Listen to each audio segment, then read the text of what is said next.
Thank you for having me here this afternoon. I am excited to be home for our Big Ten openers this week.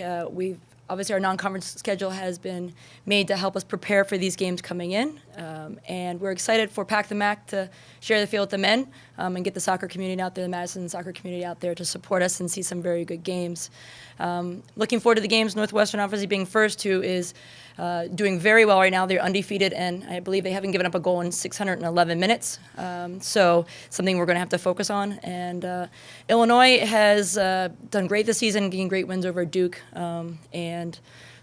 I forgot the other one, but a very good team. So it'll be a challenge for us this weekend, and we're going to have to take things that we learned from our non-conference schedule to be successful. But it's the most exciting time of the year, starting the Big Ten Conference right now. And I'm excited for the players, and I'm excited for what it's going to bring us. Right here on the left. We'll start here. Paula, can you maybe just forecast what the Big Ten is like this year, what the depth is around the country? It seems like it's a pretty top-heavy group. Yeah, it's the Big Ten this year has done really well in their non-conference schedule. And there's probably 8 or 9 teams that have gotten significant wins against Pac-10, ACC, SEC teams. So what I tell our players is that it's one game at a time. I know it's such a coach speak. One game at a time. We can't look past anyone, and we've got to be focused for every game. And like I said, our non-conference trying to set us up to prepare for that. But again, when you get into the Big Ten, there's no way to prepare for the pace, the attitude, the competition, and obviously last year Northwestern has had our number. So they're a very good team, and we're going to have to be very organized and focused to get a result. Jay, go ahead. How valuable is momentum, winning 5 in a row going into Big Ten? I think it's very important.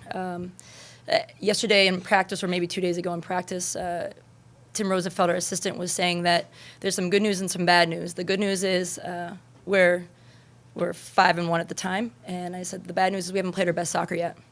So even though we've gotten those results, we feel like the best is still yet to come.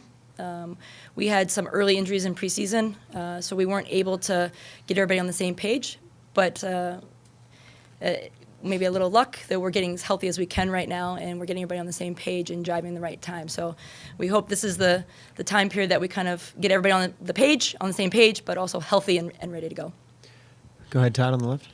Can you maybe quantify what Jordan Bloomer's done in this stretch, taking over as goalkeeper, learning the back four, learning how to, just mesh with them and work as a group, and how well she's done in that so far? She has, and it's always hard when you lose a goalkeeper like Caitlin Clem, who's had experience that way. Jordan is a very good shot stopper, and I think the one element of her game that we wanted to get a little bit better was managing the game and communicating. And Tim has done a great job as our assistant, our goalkeeper coach. He has 4 goalkeepers playing professionally right now. He had 2 players in the World Cup.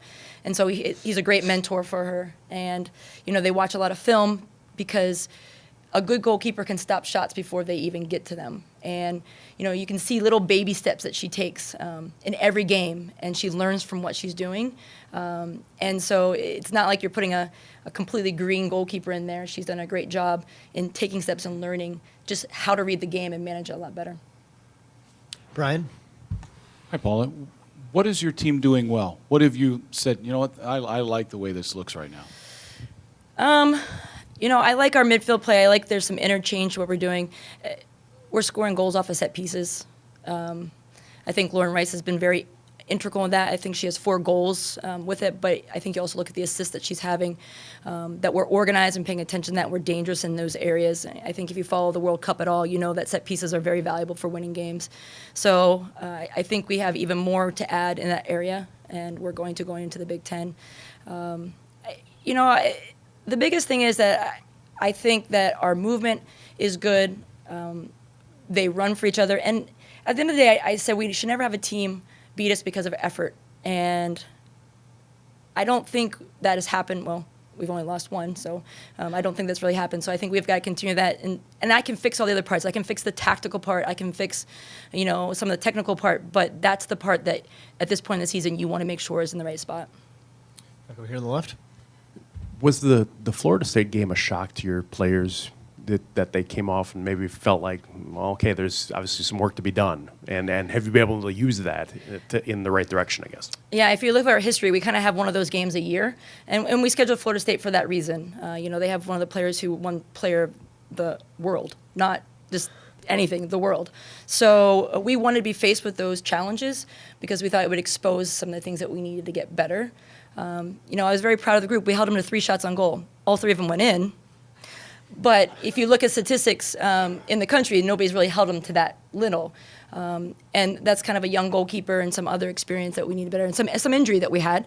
So, we felt from that game, we've learned some things and we can get better. Now, obviously, Florida State was also getting some people back from injury and stuff like that. But, it kind of gives you a gauge of where you are in the country and what you need to do to get better.